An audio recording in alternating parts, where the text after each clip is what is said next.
Easily वाला चाहिए ভালো আছে बहुत वाला में इजी वाला चाहिए সুন্দর লাগে मस्त इससे हार्ड वाला ही ये हार्ड वाला স্যুট করছে এর সাথে নমস্কার, কেমন আছো সবাই? নতুন একটি কুকিং ব্লগে তোমাদের সবাইকে স্বাগত।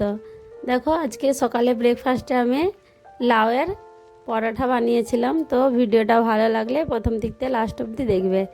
প্রথমে দেখো, আমি আধা কিলো এটা ওয়েট ছিল, একটা লাউ নিয়েছি, সেটাকে ভালো করে তার ছিলকাগুলো সাফ করে ধুয়ে আমি এই গ্রেটারটা দিয়ে গ্রেট করে নেব।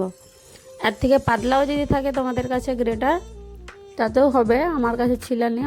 এর সাথে আটার সাথে আমি কিছু মশলা অ্যাড করব। তো 1 চামচ লঙ্কার গুঁড়া, 1 চামচ হলুদ গুঁড়া, আর ভাজা জিরা 1 চামচ, ছোটো চামচের 1 চামচ জোয়ান, আর এর চাট মশলা দিয়েছি 1 চামচ। তোমাদের কাছে যদি না থাকে চাট মশলা তো নাও দিতে পারো।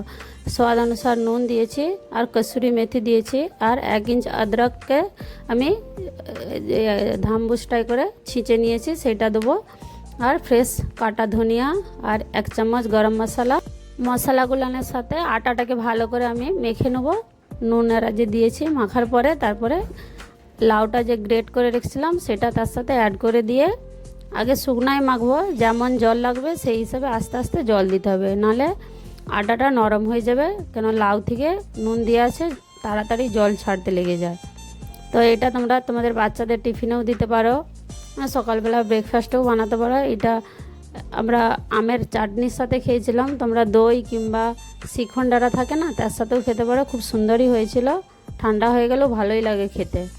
তো দেখো, আমি একটু একটু করে জল ঢেলে আটাটাকে ভালো করে ডো বানিয়ে নেবো। তার সাথে একটু তেল দিচ্ছি।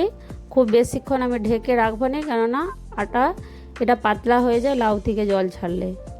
তো কিছুক্ষণ 2-3 মিনিটে ঢেকে রেখেছিলাম, ভালো করে এটাকে মেখে নিচ্ছে। বাস আমার মাখা হয়ে গেছে। দিয়ে এবারে আমি পরাঠা বানার জন্য লরিয়াগুলো বানিয়ে নিচ্ছি, এরকম করে গোল গোল করে। পরাঠা একটু মোটা সাইজেরই হবে, কেননা খুব পাতলা হলে আবার ফুলবে না। এক তো ফুলবেই না, লাউ দেওয়া আছে, তো একটু মোটা করে রাখলে ফুলবে। দেখো, আমি আটা লাগিয়ে ভালো করে এগুলোকে বেলে নেবো। গ্যাসের উপরে প্যানও চড়িয়েছে, একটা একটা করে বেলে এরকম করে সেঁকে নেবো। আটাটা একটু বেশি করে দিতে হবে, নাহলে ভালো করে বেলা যায় না। এরকম করে সবগুলোকে আমি একটু সেঁকে নেবো। একটু সেঁকা হয়ে গেলে আমি ঘি দিয়ে এগুলোকে একটু ফ্রাই করব, হালকা ঘি দেবো। তোমরা চাইলে তেল দিয়েও ভাজতে পারো পরোটাটা। তো আমি দেখো সবগুলোকে এরকম করে ঘি দিয়েই ভাজবো। আর বাস আমার হয়ে গেছে। এটা আমি একটা আমের চাটনি বানিয়েছিলাম, সেটা দিয়ে সার্ভ করবো। এটারে তোমরা শিখন্ড দিয়েও খেতে পারো, নয়তো দই দিয়েও ভালো লাগে খেতে। আজকের ভিডিওটা যদি ভালো লাগে তোমরা একবার বানিয়ে দেখতে পারো। সবাই ভালো থাকবে, সুস্থ থাকবে। আবার মিলবো নেক্সট ব্লগে নতুন একটি ভিডিওর সাথে। চলো, ওকে দিয়ে আসি। আমি কিছু ড্রাগন ফ্রুটও কেটেছিলাম।